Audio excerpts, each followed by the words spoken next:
Previous videos ಅಲ್ಲಿ plastic free kitchen ಗೆ ಅಂತ ಹೇಳಿ ಒಂದಿಷ್ಟು ಪ್ರಾಡಕ್ಟ್ಸ್ ನ ನಿಮ್ ಜೊತೆ ರಿವ್ಯೂ ಮಾಡಿ ಎಲ್ಲರೂ ತುಂಬಾನೇ ಇಷ್ಟಪಟ್ಟಿದ್ದೀರಾ video. Thank you so much for that. ಮತ್ತೆ ಇವತ್ತಿನ ವಿಡಿಯೋ ಅಲ್ಲಿ ನನ್ನ ರೂಮ್ ಅಲ್ಲಿ ಚಿಕ್ಕ ಪುಟ್ಟ ಪ್ಲಾಸ್ಟಿಕ್ ನ ಹೇಗೆ ರಿಪ್ಲೇಸ್ ಮಾಡ್ತೀನಿ ಅಂತ ನಿಮ್ ಜೊತೆ ಶೇರ್ ಮಾಡ್ತೀನಿ. ಮುಂಚೆಯಿಂದನೂ ಈ ಪ್ಲಾಸ್ಟಿಕ್ ಕಾರ್ನರ್ ರ್ಯಾಕ್ ನ ಯೂಸ್ ಮಾಡ್ತಿದ್ದೆ. ಅದನ್ನ ರಿಪ್ಲೇಸ್ ಮಾಡಿ ಈ ಹ್ಯಾಂಡಲ್ ಬಾಸ್ಕೆಟ್ ನ ಆರ್ಡರ್ ಮಾಡ್ಕೊಂಡೆ.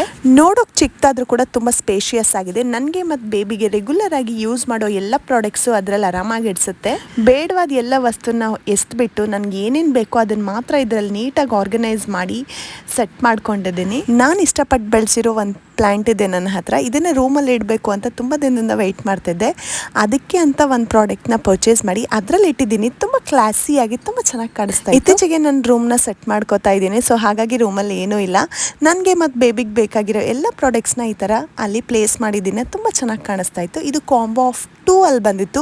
1 ಎಕ್ಸ್ಟ್ರಾ ಇದೆ ನನ್ನ ಹತ್ರ. ಸೊ ಅದನ್ನು ಯಾಕೆ ವೇಸ್ಟ್ ಮಾಡಬೇಕು ಅಂಥೇಳಿ ಅದರಲ್ಲೂ ಸಹ ಒಂದು ಪ್ಲ್ಯಾಂಟ್ನ ಇಟ್ಟಿದ್ದೀನಿ. ಅದನ್ನು ಟೇಬಲ್ ಮೇಲೆ ಪ್ಲೇಸ್ ಮಾಡಿದ್ದೀನಿ.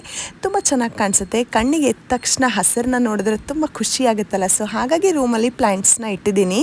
ನೀವು ಕೂಡ ಮನೇಲಿ ಒಂದಿಷ್ಟು ಪ್ಲ್ಯಾಂಟ್ಸ್ನ ಇಟ್ಟು ನೋಡಿ, ತುಂಬಾ ಚೆನ್ನಾಗಿ ಅನಿಸುತ್ತೆ. ಇದೆಲ್ಲ ಪ್ರಾಡಕ್ಟ್ಸು ನಾನು ಆನ್ಲೈನಲ್ಲೇ ತರಿಸಿದ್ದು. ನಿಮಗೂ ಕೂಡ ಲಿಂಕ್ ಬೇಕು ಅಂದರೆ ಕಮೆಂಟಲ್ಲಿ ಲಿಂಕ್ ಅಂತ ಟೈಪ್ ಮಾಡಿ, ನಾನು ನಿಮಗೆ ಲಿಂಕ್ನ ಶೇರ್ ಮಾಡ್ತೀನಿ. ಮತ್ತಷ್ಟು ಟಿಪ್ಸ್ಗೆ ನನ್ನ ಪೇಜ್ನ ಫಾಲೋ ಮಾಡಿ. ಮತ್ತೆ ಸಿಗ್ತೀನಿ ನೆಕ್ಸ್ಟ್ ವ್ಲಾಗಲ್ಲಿ. ಅಲ್ಲಿವರೆಗೂ ಟೇಕ್ ಕೇರ್. Bye bye.